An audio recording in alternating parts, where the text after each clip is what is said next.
everybody. Teri Hupp with Ayahuasca Native Americas Church. We've had some questions with the Heal at Home, and I just want to kind of go back over this again for everybody to make sure that everybody has the information that they need before proceeding with their tea. So, first things first. When your tea comes to you, it's going to be in a bottle this size. This is exactly what it's going to look like. We use the water out of the bottle to brew the tea, and then once the tea is brewed and ready to ship, we use the bottle to bottle the tea for you, so we're not creating a bunch of waste. The first thing that you're going to want to do when you get your tea is, one, refrigerate it. But in regards to using it, we're going to recommend everybody, if you've never worked with the tea before, especially our tea, start out with 1 tablespoon. Okay, that's what we call a microdose. If you were attending an in-person ceremony with us, we would have you take a microdose before we began the ceremony, just to make sure that you have no kind of an allergic reaction. We've never had it, but we always recommend it. We also suggest that, for those of you who are, kind of wanting to slow roll into it, that every other day for, the first week, that you take, microdose 1 tablespoon. You always want to do your microdose before you go to bed. That way you don't have to be out driving or anything. While most people will not really notice any kind of difference, it's just common sense safety. So you want to do it before bed. Say you do 1 tablespoon and you don't really notice anything. Well, on the next microdose, you can try 2 tablespoons. And if you get it up to say 3, and that's feeling good for you and you're kind of noticing some help and some effects with it, absolutely, stick with that if that's where you're comfortable and that's working for you. If you're wanting to have a full-on journey, what we would have you do is, this is a 3-ounce Dixie cup, and what you're going to do your first night is you're going to pour about a 1/2 cup. You're going to take that, you're going to wait 20 or 30 minutes, okay? And this is some information, whoever's going to be sitting with you when you do your ceremony, they really need to sit in and listen to all this, because there's some really, really important information for them too. And of course, we always, always, always recommend that you have a sitter. We are not going to advise anybody to do this on their own with nobody there. You never know when you might need some help.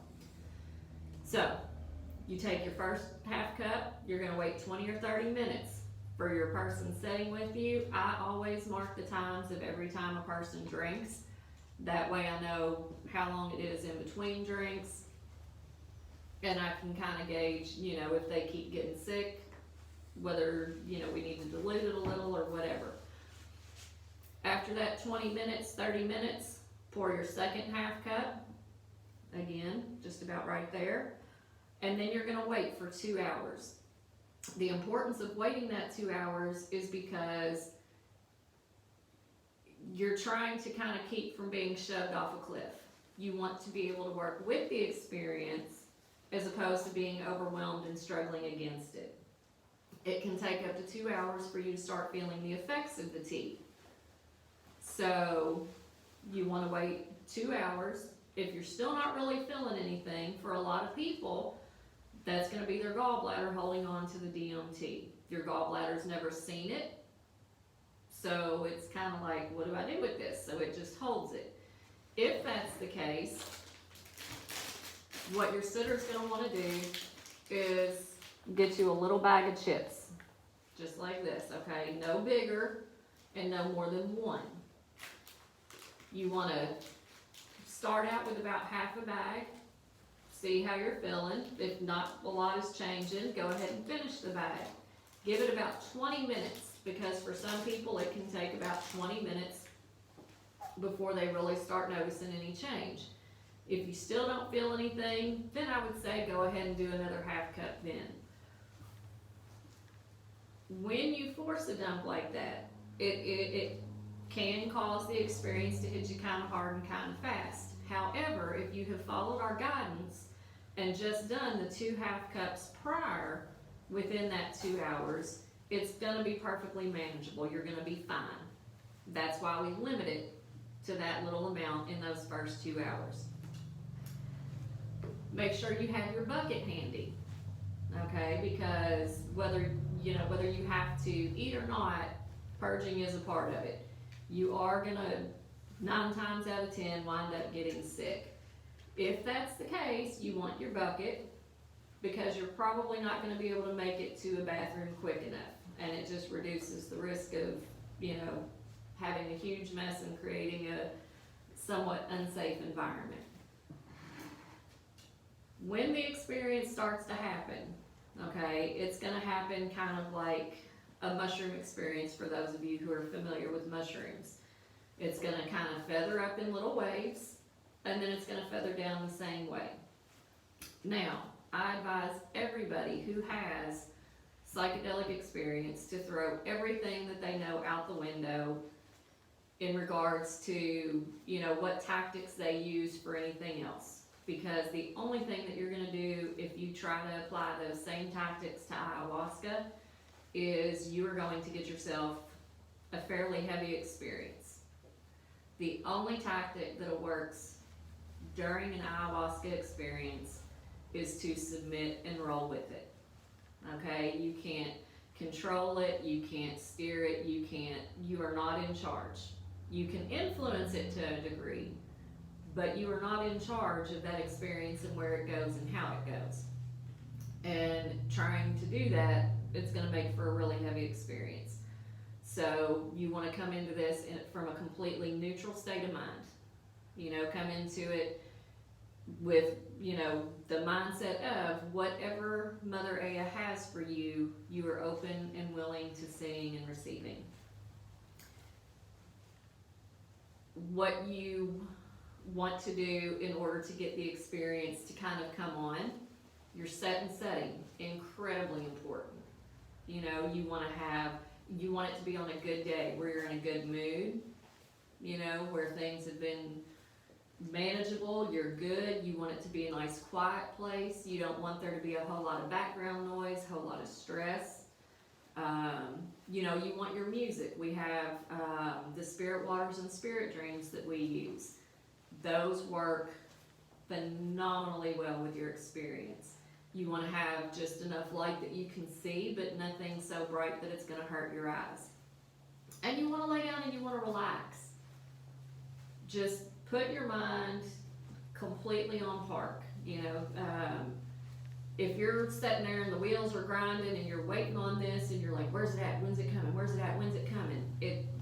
It's not gonna come because you're keeping your conscious mind going.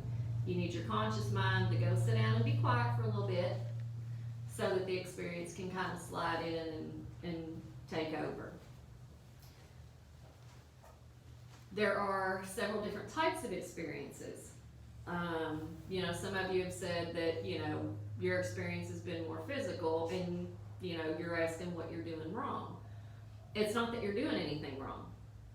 When we look at, all the testimonials and stuff that people post on YouTube about their ayahuasca experiences, they all sound kind of the same. Oh man, I saw these awesome geometric shapes and patterns and, all the fractals and this and that, and those do happen, but they don't happen every time, and they don't happen for everybody, and they don't happen for everybody the first time. Okay, there are really several different types of experiences. One, yes, is the visuals. And they're cool, and they're entertaining, and they're beautiful, and sometimes they're very pertinent to what she is trying to accomplish with you, but they're not necessarily what you have to have in order to get the healing, okay? Sometimes people do have a physical experience, especially if you have battled addiction of any kind. A lot of times the first night or two is a physical cleansing. She's going through and she's cleaning all that residual crap out of your system. It's kind of hard for her to do any work if your body's all gunked up. So, it could be that. It could be if you have physical ailments that she can help you with, that she is going in and working on. You may feel, or if you've got a bum knee, you may feel a lot of pressure around that knee, or if you have You know, a lot of neck and shoulder problems. You may feel, you know, like a lot of something going on in the neck and the shoulder. If she's working with you physically, she can't necessarily entertain you and give you all the visuals to watch along with it. You also have an auditory experience. Okay, some people, it's maybe not a lot, you know, any or a lot of visuals, but there's a definite communication going on. Okay, all of these things are ayahuasca experiences. And just because you have one rather than another does not mean you are doing anything wrong. It just means that that is the way she needs to work with you right now to get done what she needs to get done to help you move forward. You know, some people, if she were to give them the visual and the auditory, you know, it would be too much. So please don't look at it like you're doing something wrong. It's just she's doing what she needs to do to get you where you need to go to do the work that's a little bit deeper and a little bit further, okay? When it comes to your experiences, you know, if you find yourself in a spot where you are getting a little overwhelmed, the tenets that we give everybody, and they work not just in your ayahuasca ceremony, but they also work in real life. You know, you can try them in real life before you try them in your ceremony, and you'll see what I'm talking about. The first thing that we tell you if you start feeling a little overwhelmed is that you want to breathe. Focus on your breath, just like you would do if you were meditating. And you're just going to take a nice deep breath in through your nose.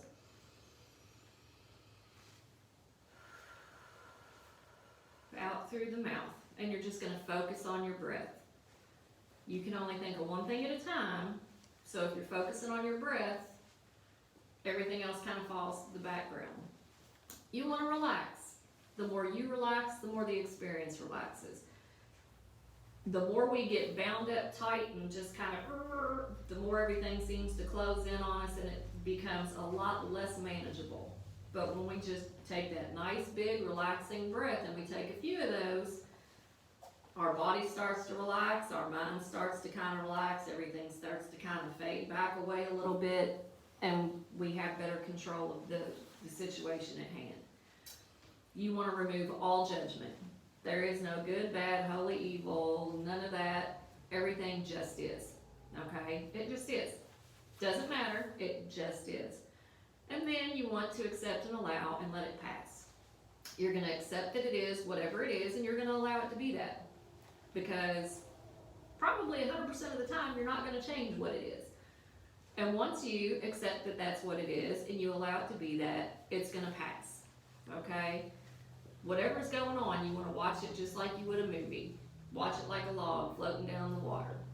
Okay, if you see an alligator floating down the river, you're not going to jump on it and wrestle it to get it to go away. You're going to watch it float on down the river. Same thing with your ceremony. Just whatever's happening, just watch it float on by. Okay? Understand that for some people, you know, the first thing that they have to work through are kind of their fears. You know, we're raised in a predominantly Christian country. You know, we're kind of taught to fear death and, you know, fear of snakes because snakes are bad or evil or, you know, you can't go anywhere with these things in your mind. Okay? If you're afraid that you're going to walk out of your house and an airplane's going to fall out of the sky and land on your head, you're probably not going to leave your house. Well, if you have all these things, you know, kind of in your mind about this, she really can't go anywhere with you. And the key to Mother Aya is she can only take you where you are willing to go. She can only meet you where you're at. All right, so come to her with respect, come to her, you know, from an open frame of mind, come to her knowing that while you may not have, you know, a completely blissful experience, sometimes they're uncomfortable. But it's that discomfort where we start growing and we start letting go. Okay? So, you know, if your first night things are happening and you're like, why the hell was I thinking about that? Or, you know, it was this, and it was just, you know, they're getting rid of all the crap that's keeping you from being able to go anywhere else. So don't sweat it. When it comes to, you know, the things that you are shown in a journey, not everything is of major significance. A lot of it is just like when you look at a kid and you just need them entertained so that you can clean the house, and you go, just go watch TV, honey. Go sit down and watch cartoons. Sometimes she's setting us down and letting us watch cartoons so that she can clean house. So it's not incredibly important that you remember every single thing. You know, the things that you need to remember, you will. Maybe not immediately, and maybe not until sometime later. But when you need to remember, it's going to be like a little finger touches you on your head and goes, boop, now's the time. And you're going to be like, oh, okay. And it's all going to make sense. All right? During your journey is not the time to try to make sense of anything. It's not the time to try to figure it out. Just let it happen. That's what the weeks after the experience are for, is for the letting the dust settle and letting the pieces start to kind of fall together and going, okay, you know. And it's not always a big in-your-face experience. A lot of people come to this thinking it's a magic wand and it's going to boom and I'm fixed. Or, you know, that it's going to be this big blam in your face, crazy, wild kind of, and that's not it. You know, for some people it's the very subtle things. It's the things that, you know, 3 days ago would have had them just seeing red, ready to blow up the world, that because they had done the ayahuasca, they're like, shit doesn't even matter. I'm not even mad about it. So understand, you know, it doesn't have to be that big, massive, visual, crazy, wild experience for the medicine to be working with you. Once you drink it, it starts working with you. It starts aligning with you. Okay? Even if you lay down that first night and you fall asleep, it is still aligning and working with you. And it is putting you where you need to be at that moment.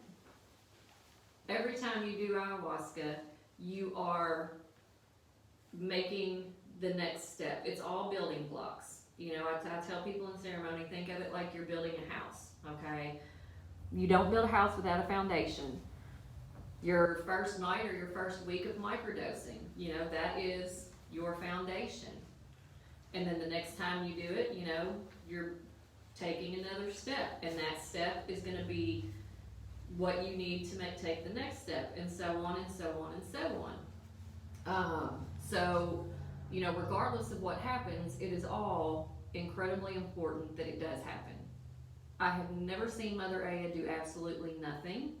Even if you think, man, I really didn't get a lot. You got more than you know. You've just got to let it play out and give it time. What makes ayahuasca so powerful and so wonderful is that it creates neurogenesis. Okay? And if you're not familiar, neurogenesis is kind of the way in which your brain works. If you think of your brain like an interstate, right? Everything that we have done to this point is already the roadways built in our brain. And we just keep using the same ones over and over and over, and then we wonder why shit keeps going the same way over and over and over. Ayahuasca builds a new interstate system, okay? And for it to really have the effect that it needs to, and this is where your work really comes into play, you have to start utilizing those new roads or they disappear. So if you go back to doing the same things you were doing before ayahuasca, you're going to keep getting the same results that you got before ayahuasca. And those new roadways are going to completely disappear. But if you start doing different things once you've done the ayahuasca, that's your inner dialogue. That's the things that you tell yourself every single day. That's where you're going, man, I'm such a dumbass. Okay, well, you just told yourself that you're a dumbass. Instead of saying, oops, I made a mistake. Not a big deal, I can fix it. Right? Huge difference there. When you start shifting those things and using that new roadway, those new roadways become stronger and stronger and stronger, and those old ones will just kind of crumble away.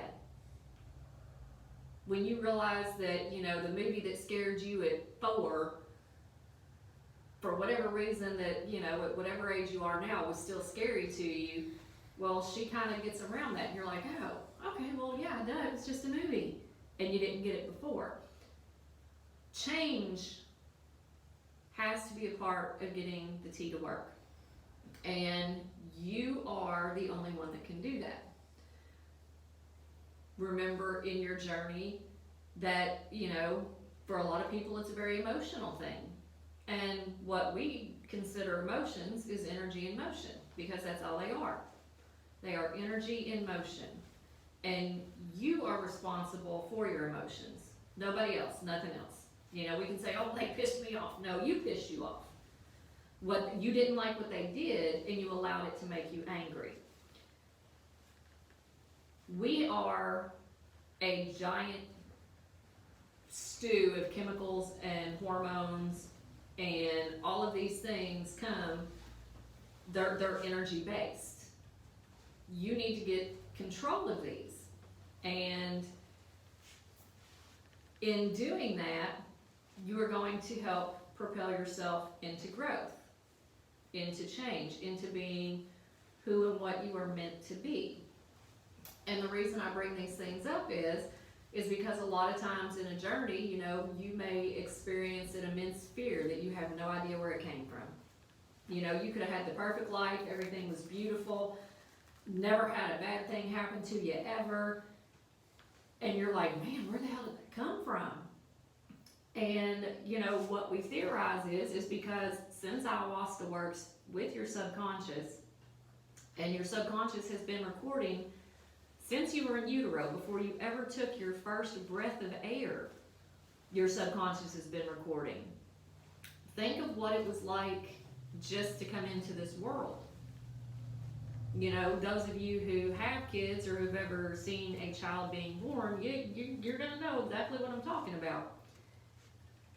You spend 9 months floating around in this nice, cool little pool, perfect temperature, everything's great, you're never hungry, it's never too hot, never too cold, nothing ever hurts, you know, like it's great. And then all of a sudden, one day, your apartment is way too small for you, and your pool springs a leak, and then mom's heart rate picks up and starts racing, her adrenaline starts pumping, which means your heart rate picks up and your adrenaline starts pumping, and then for hours on end, your whole world starts collapsing on top of you. If you think of how traumatic that is, you have no way to reason it, like none. It's just all of a sudden this is happening and you're like, what the fuck? That's pretty traumatic. You know, the first night your parents put you in your own bed, they wrap you up in a blanket and they stick you in a room. You have no idea if they're ever coming back or not. You're just used to feeling their body heat, hearing their heartbeats, like smelling them, like you know they're there, and then all of a sudden there's nobody there, and it's just you in the dark. These are all traumas that are trapped in the subconscious. And that's just a couple of little things, and that's, if, like I said, you know, you've never experienced anything bad in your whole entire life. If that's the case, congrats to you. But these are all things that we can encounter. So, you know, trying to figure out where they came from or why in the middle of your journey, don't waste your journey, because that's going to pull you out of it. Just accept that it's there, it is what it is, whatever, it'll make sense later or it won't, it doesn't really matter. Okay? Acknowledge that you feel those things and let them dissipate. That's the whole key to the journey. When your journey's over, what we recommend you doing is just relaxing, breathing, being in the moment. Okay? Just be in the moment. Enjoy being alive and breathing and being able to experience this realm, because it is a gift. And remain open for the next couple of weeks. You know, don't make any major decisions, any major life changes. Just allow that connection to keep flowing, because the connection and the neurogenesis, while they begin in your journey, they continue for weeks after. And that's really where your focus should be, is on the weeks after, not on the experience itself. For the sitters, if, you know, the person is that you're setting for, if they're doing very well, and they would like more than just those 2 cups after that 2 hours, sure, they can have more, but I wouldn't give them to them, you know, every 5 minutes or every 15 minutes. We typically try to wait, you know, at least an hour in between, as long as they're doing well, as long as they're, you know, able to kind of work with what's happening to them. When it comes to the purges, everybody talks about vomiting and diarrhea, because those are the most common. Crying is a purge, laughing is a purge, yawning is a purge, tremors are a purge. Some people get like little happy feet, and their little feet will just kick, kick, kick, kick, kick, kick, kick, kick, kick. Those are all purges. And for some people, they'll still feel a little jittery the day after. And that's just where, whatever you were purging during your journey, all that energy, first of all, understand it is your energy. So it is not bad energy, it is not negative energy or dark energy, it is your energy, okay? It is just energy that was so busy holding off things and blocking things that you didn't feel it.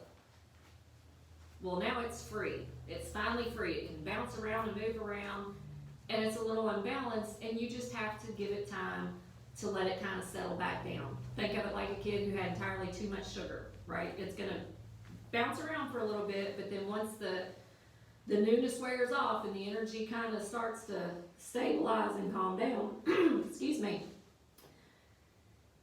you're gonna feel it, and you're gonna start to settle back down as well.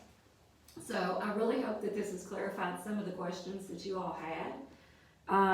You know, obviously, if you have any further questions, please reach out to us with them. Thank you.